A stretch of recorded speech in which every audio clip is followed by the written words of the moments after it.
Especially youth.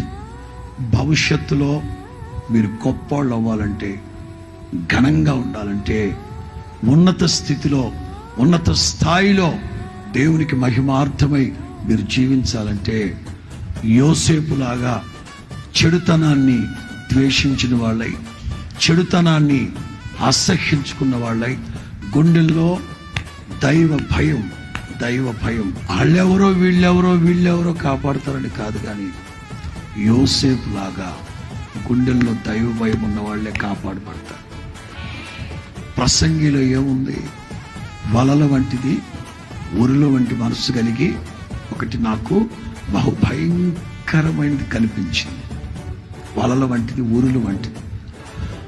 దేవుని దృష్టికి మంచోడైతే కాపాడబడతాడు, పాపాత్ముడైతే పట్టబడతాడు. Very simple.